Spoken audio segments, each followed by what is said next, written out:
All right, we are live. It's been a minute. It's been a minute, but we are back in the studio, and everybody's preparing for the fourth, and, and we're back. We are back. Go ahead on the tag and share. Let's get everybody engaged. Let's get everybody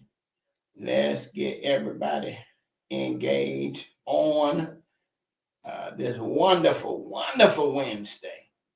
Let's get everybody engaged. That's right. We are back in the studio. We are back.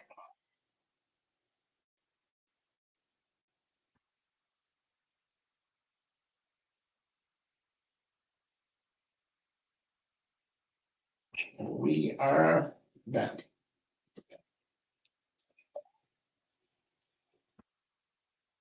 Well, good afternoon, and once again, welcome to that's right. It's the Greg James Community Show, and we are back in the building live. It's been a moment, it's been a while, but listen, we are back. Need you to go ahead on and tag and share. Let's get everybody in. Uh, we got fireworks that's going to be happening right here on the Greg James Community Show as we get ready for that's right a weekend that's going to be filled with fireworks. So let's go ahead on and tag and share. Let's get everybody into the broadcast. The Greg James Community Show. I'm waiting on the conscious chick to get here. And once she get here, listen, we are going to start our conversation.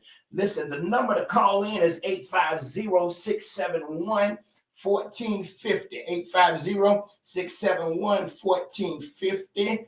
We're gonna get callers. We're gonna get callers. Now I want to hear from you. We're gonna get callers a little bit later on the show, but we got so much to talk about. It's been a while since my voice has been uh, illuminating through the airways, but we're back and we got so much going on in the city, so much going on in the community. I want to say good afternoon to Brother Pat Sykes. We got a lot going on as we walk our way into Independence Day. Fireworks will be all over the city, all over the state, all over the nation. But before those fireworks take place, there's a lot of fireworks that's happening right here in our city, right here in our state, in our communities, in our nation.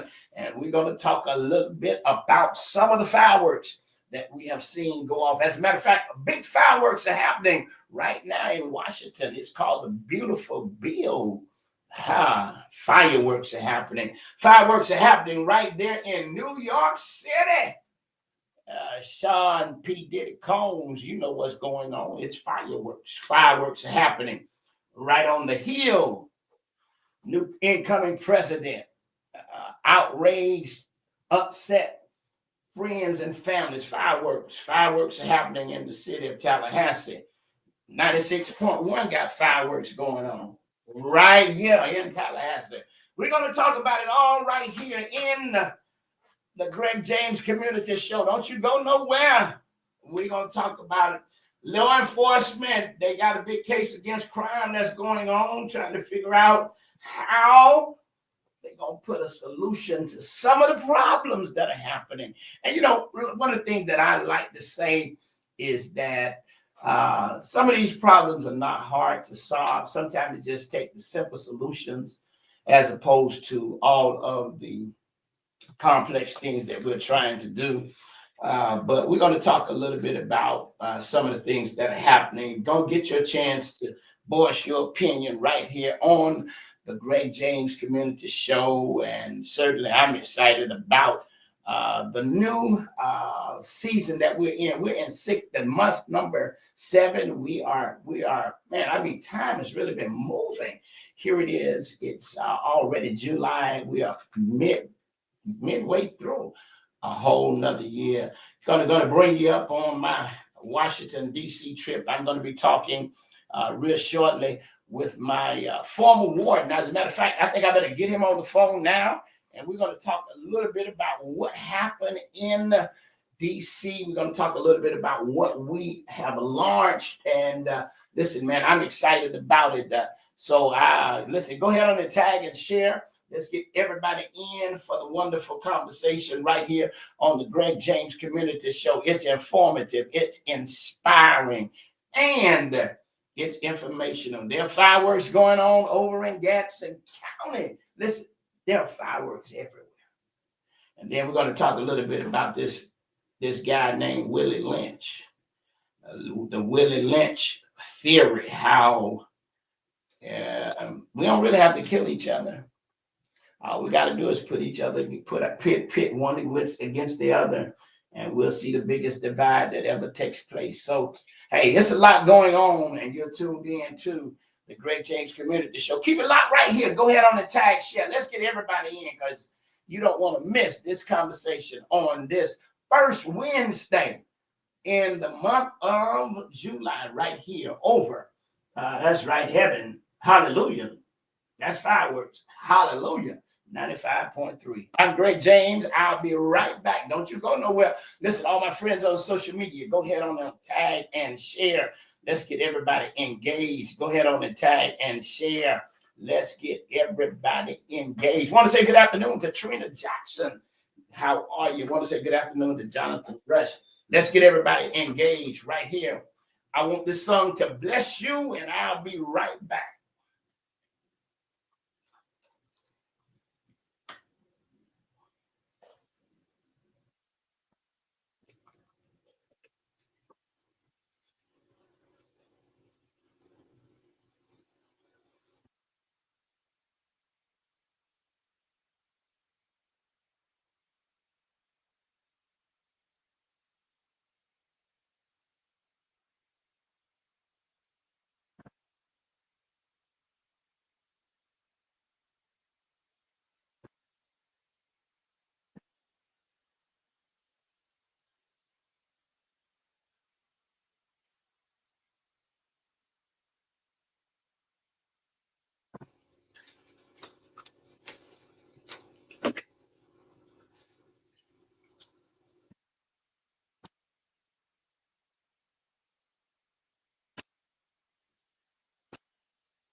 Go get on the tag share. Those of you who are on all of our live social media platforms, go ahead on tag and share. Let's get everybody in. Let's get everybody in. Let's get everybody in. Go ahead on the tag and share. Okay.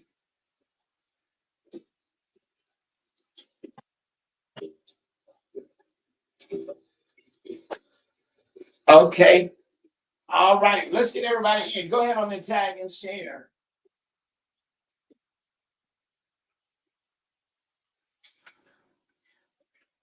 Let's get everybody in. You ain't there. Social media, Facebook, YouTube, go ahead on tag, share. The conscious shit has arrived. So, in need of chapstick. And he just, hey, well, listen, we are back. Woo. We are back, and in the studio is. It's been a while. The conscious chick. How are you? Is I'm live? You are live. Thousands of people are tuned in. And I told them that this show was going to be the real fireworks before the Independence Day. It's a lot going on. There's a lot going on. And Small, let me just say, how have you been? And how has it been to not be on that? I mean, it seems like every Wednesday we are experiencing something we've got to do. Well, I mean, it's been a season. It's been a season of loss. It's been a season of recovery and Right. recuperating. Losing my mom at the end of April and having her funeral in May.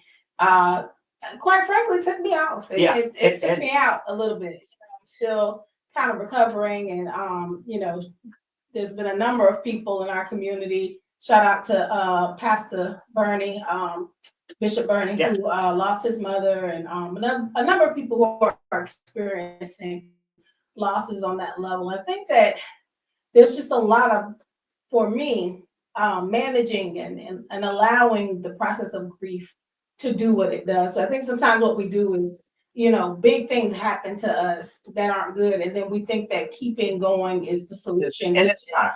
It's not. It's I want to put a pause in there because before you got here, I said, we got a lot to talk about, but I wanted to bring people up to date on our Washington, D.C. trip where we launched this major initiative. Huge. I got my ward on the phone. Good afternoon, Carlisle Holder.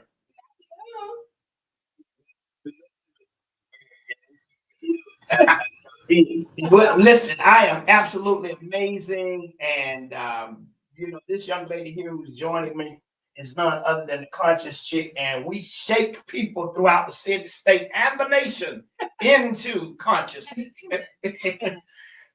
So listen, I am so excited to have you on for a few minutes. I know you got an extremely busy schedule, but something historical took place last week in the city of Washington at the Ronald Reagan building on Pennsylvania Avenue. But before we get into that, just for a few minutes, you served as the senior warden. I mean, it was a different title. Let's talk about your role, first of all, with the few minutes that I have with you as in the Bureau of Prisons. Well, Greg, I would only do that for you.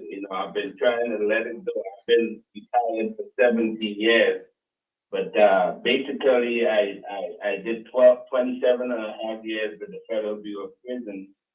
12 of those years, my last 12 years were warden at the federal prison camp in Eglin, the Brooklyn, MDC Brooklyn, where PD Diddy was at. I actually opened that facility.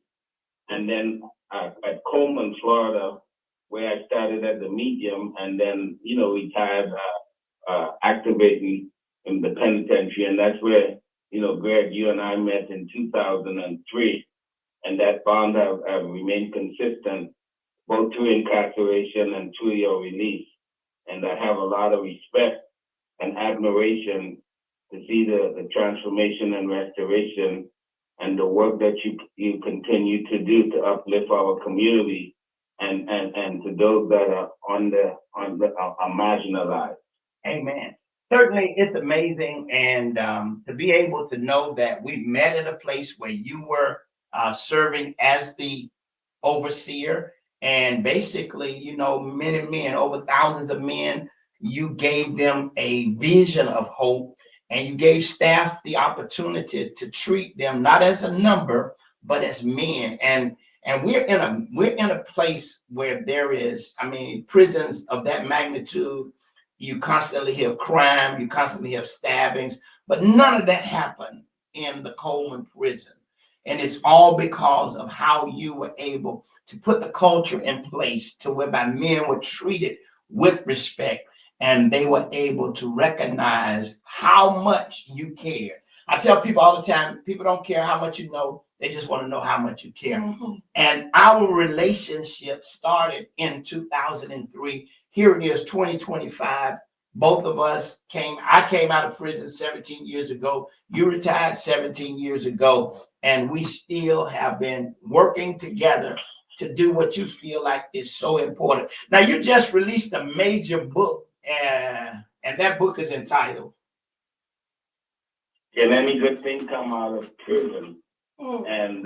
And it's based on John 1:46. Can any good thing come out of Nazareth? And real quickly, the whole vision behind that, and I like the community to know this, that it's my belief that most of the people that go to prisons are good people that made bad choices. Mm. And so we have an obligation to peel back and find where they need rebuilding, restoration, and give them every opportunity to fulfill their God-given potential. And that's really what, it's not that complicated. It's just that simple. And I know that sometimes the community is in uproar when they see folks are getting second chances, but there's only been one perfect person in this world. So every individual, man or woman, is entitled to second chance as long as they accept responsibility as to what that means to them. Wow, wow. And certainly we are grateful for the fight that you have been leading when it comes to second chances. You and I have worked on a number of projects together, but I think this latest project is one that is about to become a landmark movement when it comes to working in a collaborative role with you, along with Promising People. Tell us a little bit about what you were doing with Promising People before all of this collaboration started.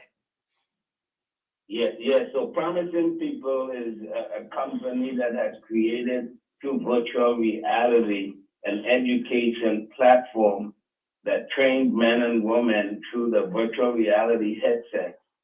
And it's an amazing technology that takes away all the disturbances, and the men and women they can keep their dignity because you don't know how slow or how fast they learn.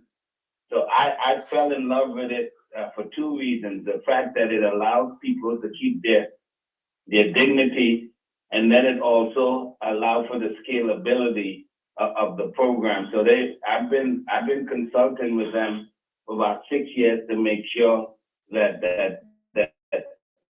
it gets into the prison system, because I understand that we need to provide men with the necessary skill set that they need, so when they be released, they can become productive citizens. And I've always been an advocate for that we have to create job opportunities for these men and women leaving our facilities. That's for me, and everybody may have a different reasoning, but I think that is the number one connection that I think if we can fill that gap, we can then fill all the other shortcomings that the men and women may need. Because with a job, you can have a house, you can feed yourself, you can then be able to deal with any other issues that you have, whether it be mental health, drug, or so forth. But if you don't have a job, then you're trying to find ways to survive, and most of the times you go back to what you know. Wow. So employment and training is one of the biggest aspects. So when you call me with the vision that you have, because I'm not going to take credit, while I agree that workforce is the number one issue, I really got excited when I got the call from you about what you had experienced. So I'll let you build on that. Okay, well, I mean, certainly it's through, and Christy, just hearing, I'm sure, once you heard what you heard concerning the virtual reality space for learning, Carlisle, along with Promising People, have already tried this model over in the Virgin Islands, very successful. And so I had an opportunity to be at the Bank of America here in Tallahassee not too long ago. And I saw what I saw. And when you see what you see, you can't unsee it. And what I saw was ICE raiding the workplace, and I saw men running. And immediately I was stuck. I was lost for words. It was coming up to our Father's Day where we're going to be honoring men who have served time. And one of the things that we do, we applaud them. And when I saw that, Christy, and I saw these men running, and I saw them, gathering men the way they were, I paused. I just stopped. And immediately God gave me a major download, and I reached out to Carlisle immediately. And I said, hey, I just saw this. This is what I'm seeing. This is what I'm thinking. How can this move forward? And immediately he reached out to his partner, and immediately we began to collaborate. And the next thing we know, we were in Washington, D.C., launching a program entitled CPR Arise. It was the launch. We was at a recidivism summit. So Carla, with that, I'll let you take it from there with the few minutes that you have left. Yeah. So the CPR Rise, when Greg called me, it was a light bulb that that just came on. That I'm saying, listen, here we are. We have a group of individuals that are underemployed, and there is a demand for employees.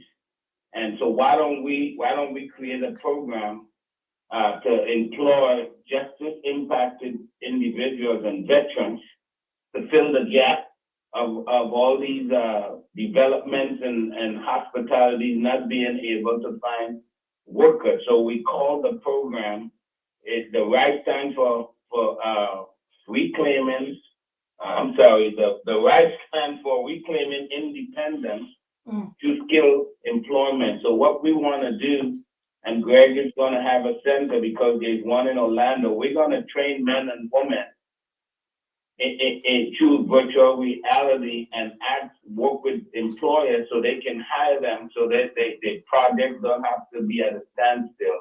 And we're going to be bringing more taxes to the community because we then will be employing a group that's underemployed and has been overlooked for many years. Most people don't recognize there's 700,000 men and women that leave our prisons and jails each year. And most of them are underemployed. And here there's an opportunity for them to fill a gap that doesn't mean we support or not support what's going on. We just see that we bring in a solution to the table that can lift up the lives of men and women who are justice impacted and the veterans who are underemployed. So that's what the birth of CPR Rise. And the CPR stands for all three companies: Correctional Management and Communications Group, Promising People, and Reclaiming the Life Ministry. And we added that to it because we recognize when something needs a rebirth, right? It may need CPR.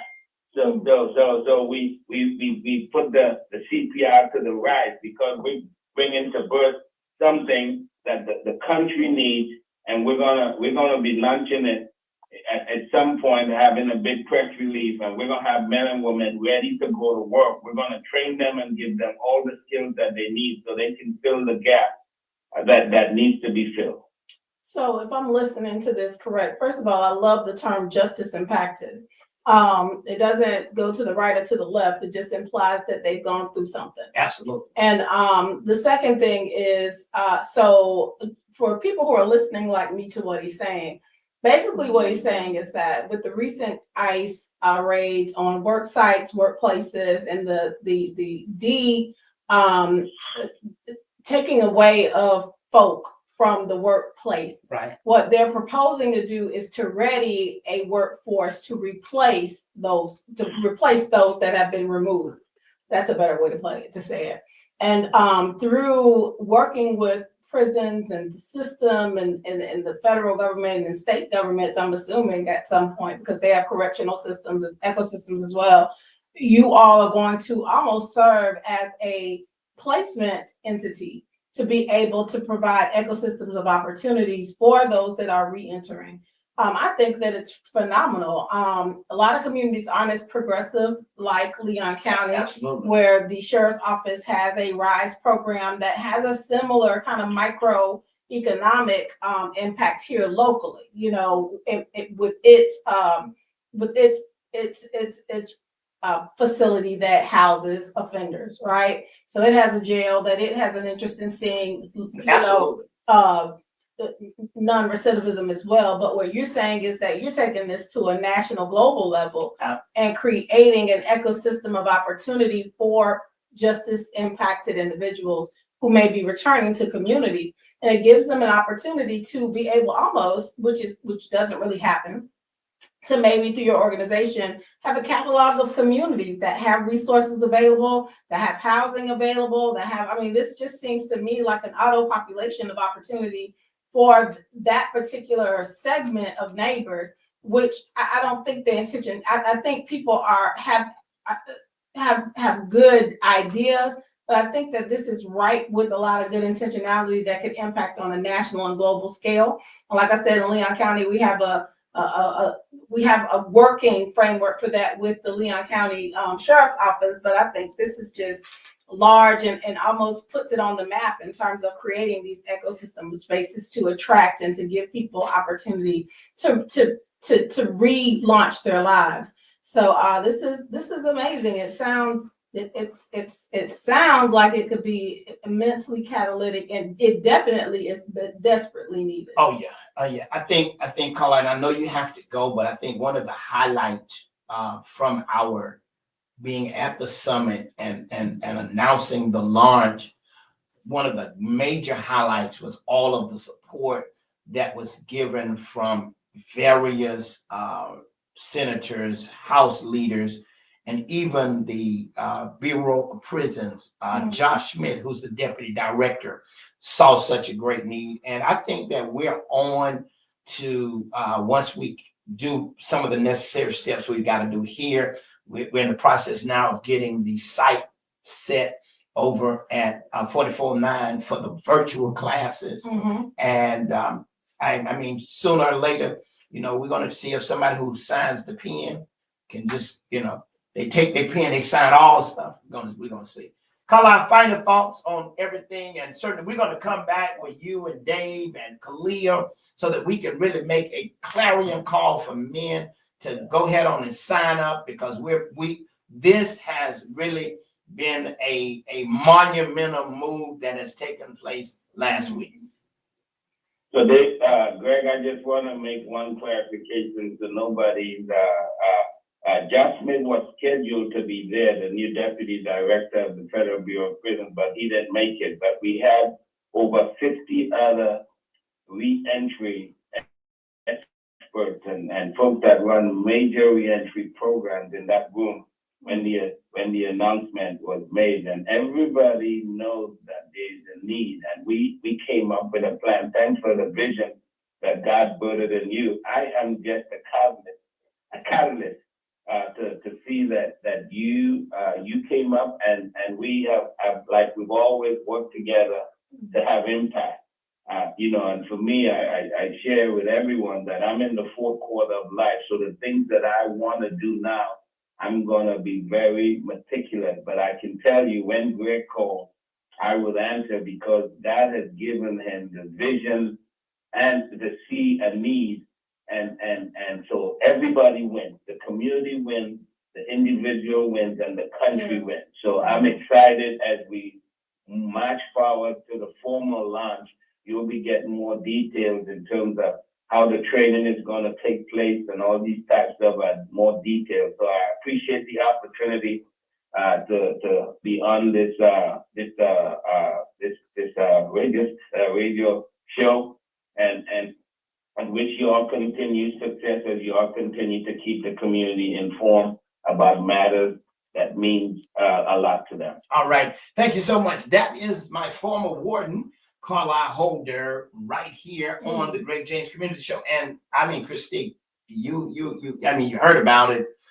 thoughts, ideas? I mean, I think this people was need- this fireworks. Yeah, I think people need to I'm the data chick, and yeah, I think people need to understand how huge an issue this is. I mean, if you give it a context, and I know this is a long time ago, and my data ain't pulling up recent Mhm. actual numbers, but basically in 2024 there was 2539 defendants in 2024 in supervised detention and supervised pretrial release. So there were over 2,500 people in supervised release, and 75% of them did not violate. Right. So these are people that didn't hit the jail, you know what I'm saying? That didn't hit long term. That's a huge plus. So when he says earlier that they are untapped resources, untapped potential that have made mistakes, Absolutely. you know, that's a real conversation, right? Because these folks have families, a lot of them have children, and they need wins. Our community needs wins. So to the extent that nationally we can come up with solutions or with ecosystems that breed access to opportunity for this segment of our population, I think we all have to cheer and be on board. My question to you is, what do you see as being, because you're very involved with and connected to the sheriff's department, to the police department, so all the state and obviously federal systems of enforcement and agency and corrections. What do you see being the greatest need right now for folks who are either matriculating out, who are currently in, what is the greatest need? Because we know there's a lot of services and things that are going into the prison, Right.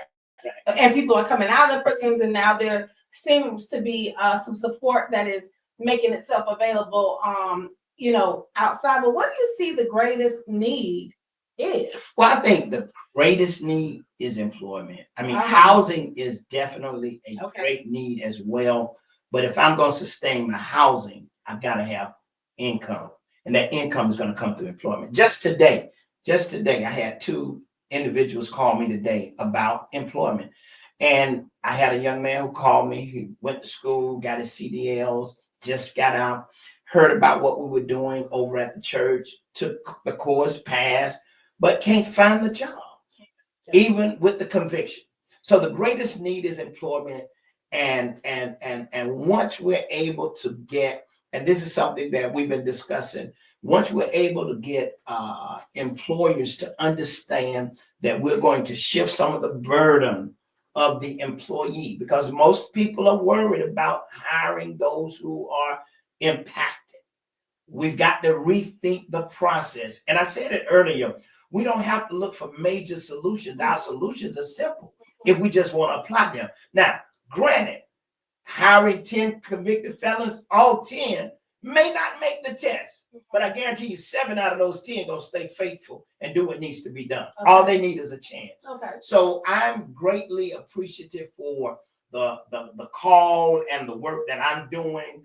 I'm doing it because I know what I have been called to do. Yeah. So advocating and speaking up for the justice impact community is where my voice is mostly heard at. We're looking now at something that is long overdue, the wait list for clemency. Yeah. I mean, so there's so many issues at the forefront. It's just getting people to see it from a different lens. So the greatest need is employment. We're excited about it. If you know someone and you're listening to the broadcast, they are unemployed, they are a veteran, they've been through the system, somehow, some way, send me a message. Let me get their name. Let me get their number, because we are getting ready to provide education and employment. And education comes with a scholarship. Right. And employment comes with a paycheck. Right. So you're going to learn and earn and create a new lifestyle if you're serious about it. So what is the connection that's being made? Yes, they're learning, they're getting certified, they're being qualified or legitimized in the employment space. What is the conversation about ongoing personal and professional development? Because I think that's where we miss it, right? Because something something was missing, or Oh, yeah, absolutely. or something traumatic probably happened, Well, right? That now I got to get out. I got to function like a regular person, but something happened to me that I haven't quite been resilient enough to overcome. it's amazing that you said that, Mhm. because what we're putting in place is a team of coaches. Okay. Because coming from a institution or being impacted means that mentally something has happened. Secondly, I need a guide, because why? For the last 15 years of my life, I've been told what to do, how to do it, when to do it. So I'm directively driven by directions.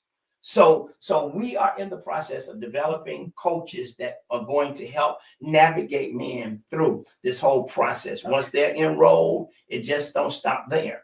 You know, the enrollment now puts you in a position now to be able to travel life's journey with different coaches to help you do what needs to be done when it comes to navigate. So I'm excited about it, and certainly it's just the beginning of something that's going to be great when it comes to what we're seeing.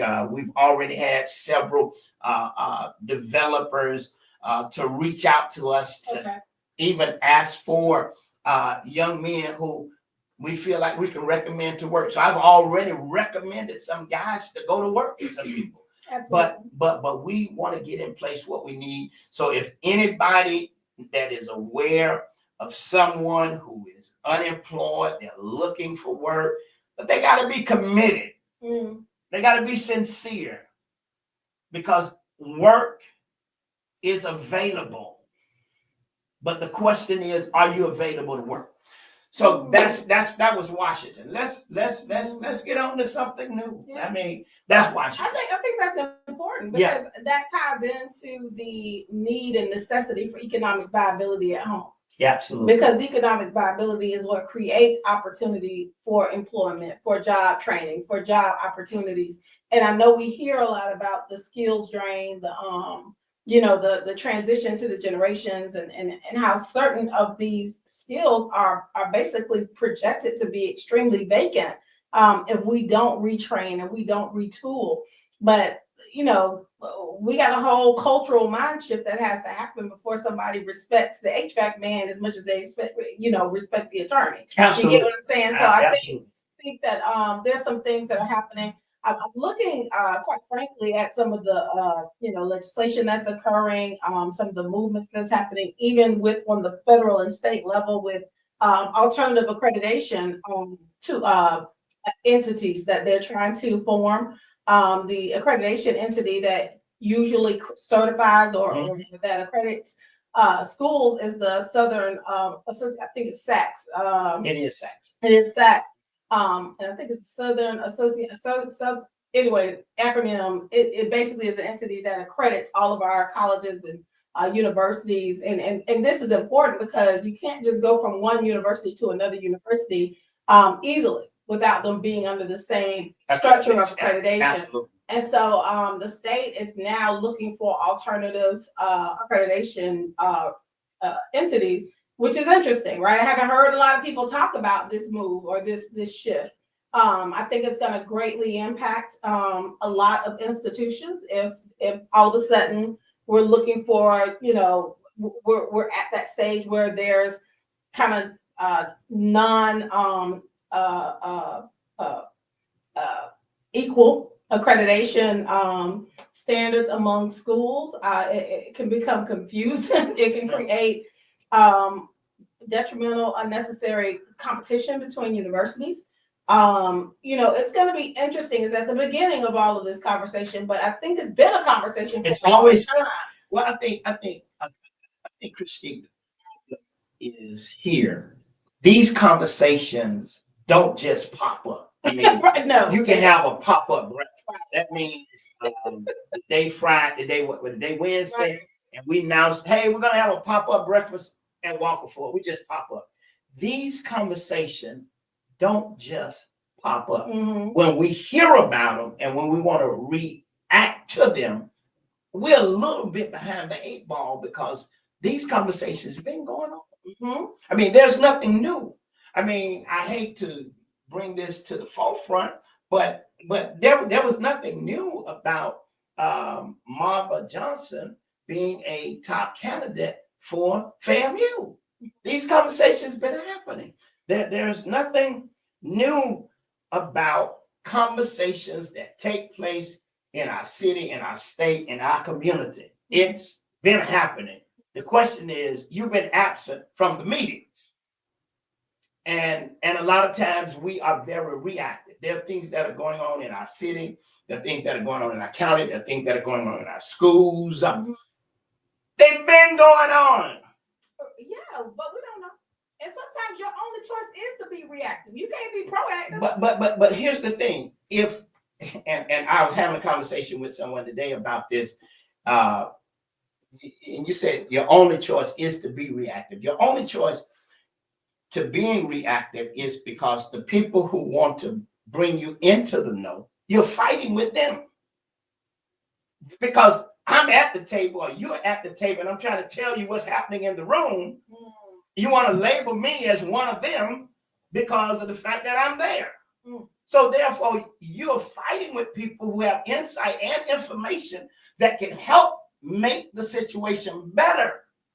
But will it? Because, and these are hard times. And I'm trying, as my prayer, Pastor, my prayer is always just to be concise, but be gentle, because they're hard seasons. You're dealing with generational clashes. You're dealing with ideological clashes. You're dealing with people who, that's where they sit. Yeah. They ain't moving nowhere.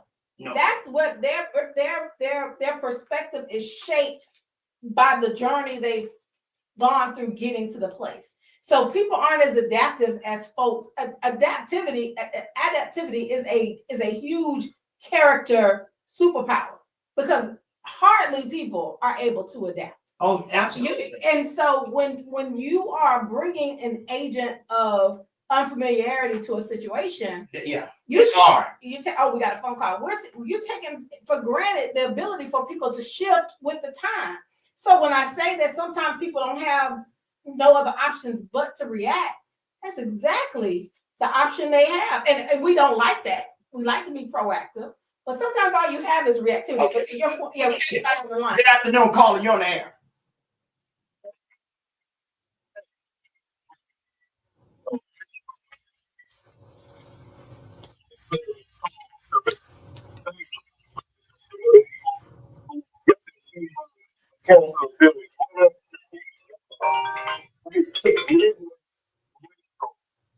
Midway Waste Pro. Oh, okay.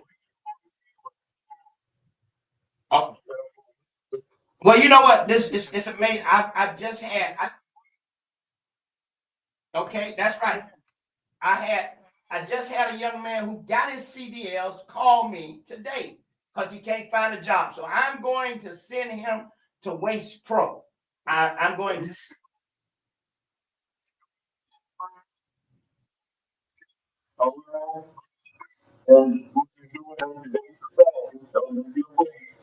Oh, well, once he gets that, I guarantee you he'll get a return phone call.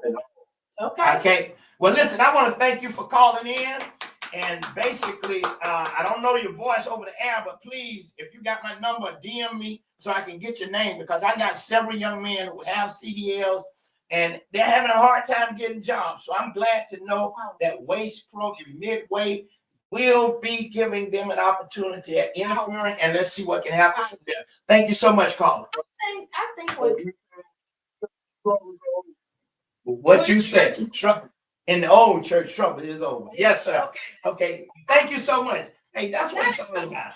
Absolutely. You should do. Okay. Okay. I did kick in. I think you should have a reentry employer rally for employers, and just let people just show up, talk about what they have to offer in a setting, and then take their information, put it in a database, like what we see already being done kind of through the RISE program, but take that as a model, because you're taking this nationwide, right? Absolutely. And so I think an employer rally would just be awesome, in partnership with other reentry partners.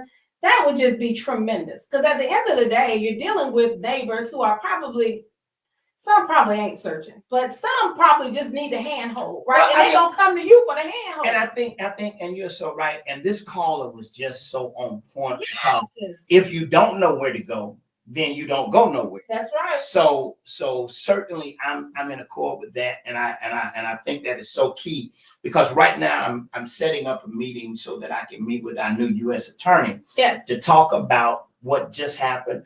They are in the process federally wide. They're looking at early release for men anywhere from 18 to 24 months and basically home confinement. So if that being the case, we got to figure out how do we get these men employed? How do we get them educated? How do we just make sure that when they come out, they got a place to work? Yeah. Because when you're not working, there are some requirements and they will send you back. So I'm excited about that. I'm thankful for that caller yeah. and the reentry employment rally. I got some of our team listening, so we're gonna work on that. That would be amazing. That would be amazing. Yeah. Wow. Now we have a listener who is responding to some of the conversation about the reactivity and proactivity. Okay, what is that? Basically, she said some of the people are not connected to the ones that are in the know, and so there was no way to know beforehand. So I think some people they're given no other choice but to be reactive. So here's the thing.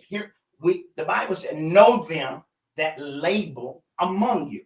We've got to know the people who are laboring either for us or against us. We still got to know them.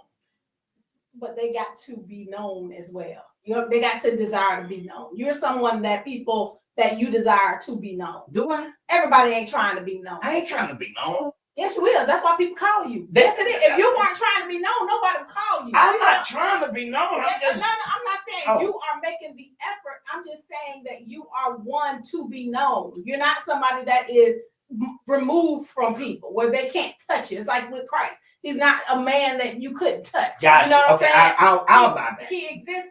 I ain't calling you Christ. I'm just saying you Oh, I have thought that that's what you spirit were of saying. Christ. Oh, That you're approachable. Right. You're out there. You're in the midst of the people. So I think that's a great comment. That's a great comment. That's a great comment. And I think what has to happen among our culture Mhm. is that we have to come together in a spirit of unity, and we have to know what lane people are in, Yes. and so that we can take information and and share that information. Because at the end of the day, I believe, this is just my humble opinion, I believe that if our representatives who represent us, and I'm in a season where we're gonna call spades a spade, and we just gonna leave it like that. You ain't gotta like me, you ain't gotta say it, don't matter at this point, because we are causing too much damage to ourselves by ourselves. And we always want to say what other people are doing, but it's time for us to wake up. Yeah, absolutely. It's time for us to wake up and realize that you can't sit around talking about my vote don't matter. What is it going to make a difference if I vote? Now you see your vote does matter. So as a people, we got to start becoming inspiring to each other, empowering each other, and sharing what is necessary for us to convey. The biggest platform that is being had with our young people are some of our musical artists, some of our DJs. So we got to bring these men to the table and say, we appreciate what you're doing, big parties, but take a moment to educate people when they, boots on the ground or whatever they're doing. Because if not, we're going to boots on the ground. And after a while, we ain't going to have no boots. We're going to be on the ground. Ooh, goodness Okay? gracious. So anyway, I Yeah. mean, it's so much we got to wake up to. On to another note. It's so much. We gotta It is heavy. It's heavy. Tallahassee, what they got? Voted All American City. By Okay.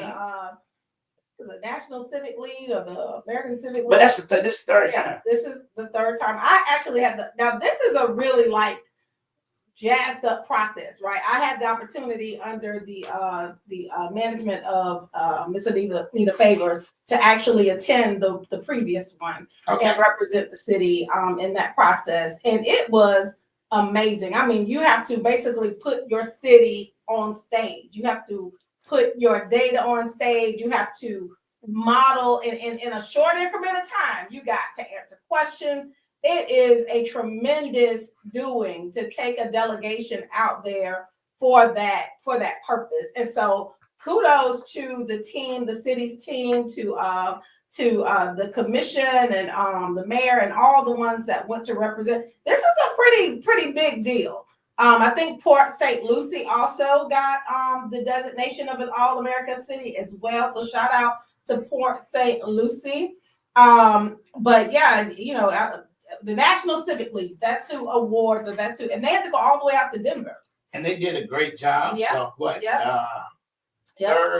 Third year. It's the third time. They call it the three-peat. And you know, this designation, it does a number of things for us. First of all, it helps with our credit rate, right? Because I don't know that people understand that cities bond and loan and borrow money to do things and to perform things and to make things happen. And when you are making, you know, visible the things that you're doing, you know, helping to promote and brand your community, that helps with that process. I mean, those designations, you know, I don't think that people understand that we're in competition as a city. We're trying to bring residents and people and bring people here who want to work, who want to live, who want to spend money. And so it's important that people understand the role of communications and different entities on the city and county level to promote this community. And I know a lot of us got a lot to say. and most of it is definitely worthy of repeating. Mm-hmm. But I think in this hour, we have to understand that our city is in competition with other mid-sized cities for talent, for corporate presence, for all types of opportunity. Now we're going to be fighting for federal funding, you know, in different aspects. If things change or are reduced, you know, the weight of having to shore up these gaps are going to fall on foundations in cities and in counties. And so I think as a community, we got to, you know, kind of understand what this means in recognitions like these and other recognitions that are obtained, because those further brand our cities in certain ways. Now you're going to have the peanut gallery that are always going to tout the negative, and there's a place for that, right? The speaker's desk at the city commission meeting, right? There's a place for that. But I think more than ever, we need to understand our position as a city, that we're in competition. And I was reading it kind of tickled me because of what's going on in New York with the mayoral race up there. It's insane, man, what's going on up there. But they said that Rick Scott was up there saying, "Hey, y'all come on to Florida. You know, y'all afraid of what's going to happen up here with this mayoral campaign, but come on to Florida." But here's the thing that is so, it's insane what's going on. But Mhm. here's what is so rewarding.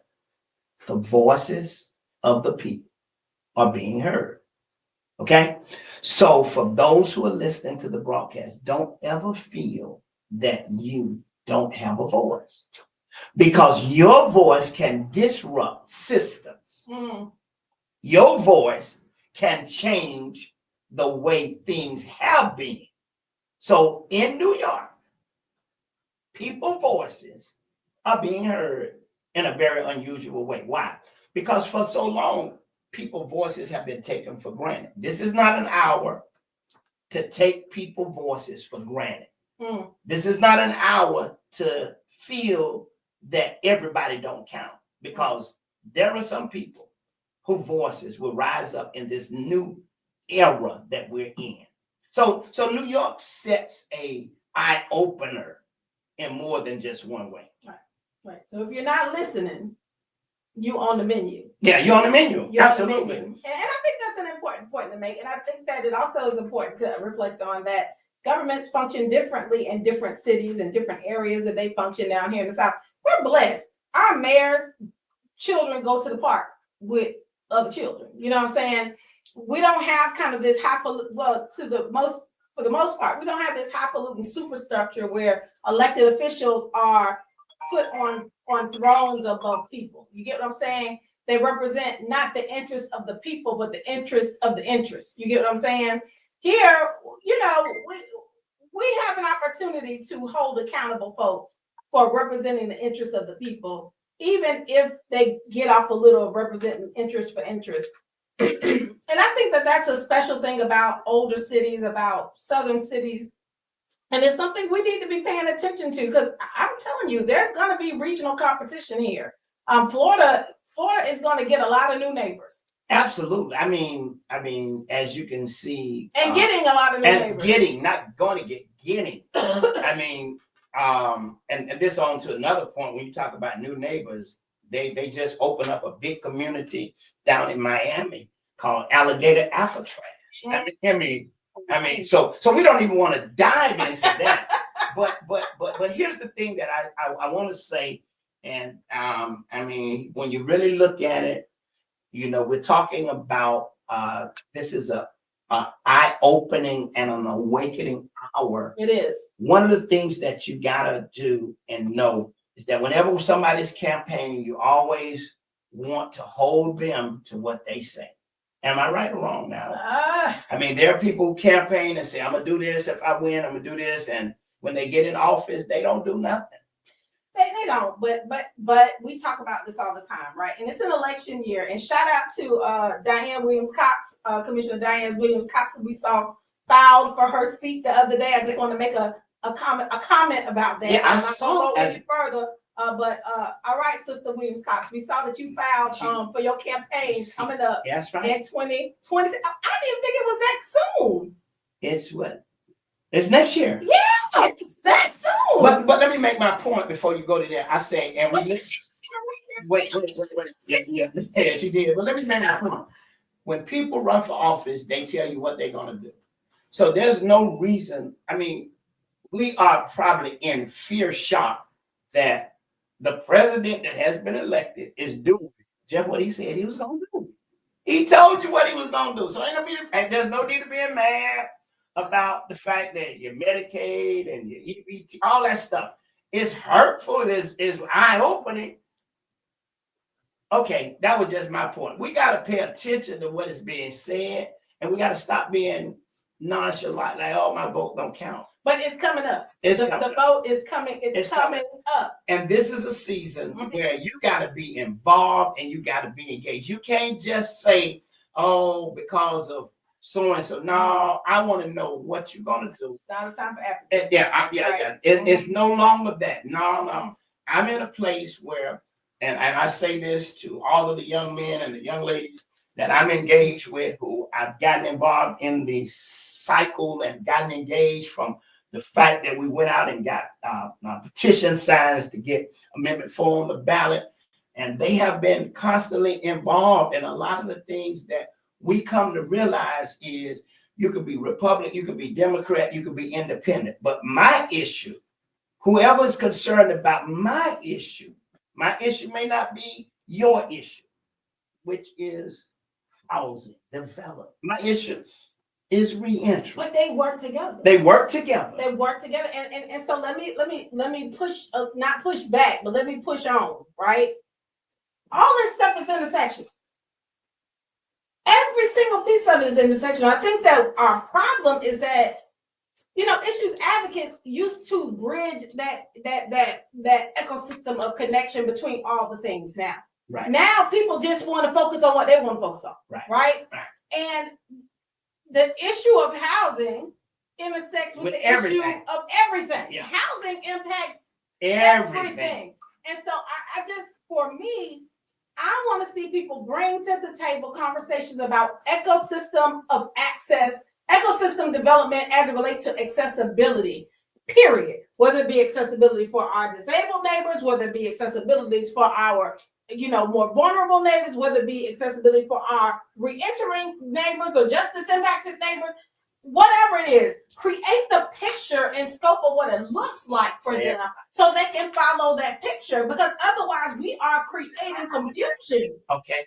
And you know what? And guess what? We are really running out of time. And I've got to get off. But two things that we got to wrap up before we go. Certainly, we got to get back on. We got to get back on radio because there's so much that's happening. And certainly, Diane Cox, like you said, and we didn't even have time to talk about our mayor. Our mayor now is, they say, I don't know, is seeking a third term, and as Jeremy Matlow Somebody just asked me why Joe gone. That's another topic of discussion. 96.1, the almighty Joe Bullard. Oh my. His voice is missing on the air, and everybody is trying to find out what's Voice is the missing. And voice is being missing. Yeah. You just talked about voice. Yeah, just talk about You voice. just talked about voice, and we're having this conversation about. So yeah, we got a lot. We got a lot to talk about. So stay tuned. It's a lot going on, and certainly, I was just reading the article today about it. Yeah. In the newspaper. Shout out to Tamara Waters, who Yeah. did a very respectful job Yeah. of letting people know, because something like that did have to be in a paper. It had to be. And she did a very respectful job. So shout out to Tamara Waters, the Tallahassee Democrat, for the very respectful write-up that you did in regards to Joe Bullard's departure from 96.1. Absolutely. But this is what people got to understand too, and certainly I'm sure that he's going to find his next place, his next purpose. But I was just telling a pastor friend of mine, if Life Church got rid of me today, that don't mean the church don't close down. They're going to find another preacher, another pastor. He might not do what I was doing, but he's going to do something. And it's not going to shut you down. It's not going to shut it. I mean, You're going to do what you would do. yeah. So Great James Community Show is the show that's inspiring, it's innovative, and we just talk about what we talk about. Maybe if we get some sponsors, we won't talk as straightforward. But however, and the many times since I pay for it, we can talk like we want to talk. Until next time, y'all be blessed. I am Greg James, and Christy Henry. We'll see y'all next. see y'all next time. No, thanks for Sean.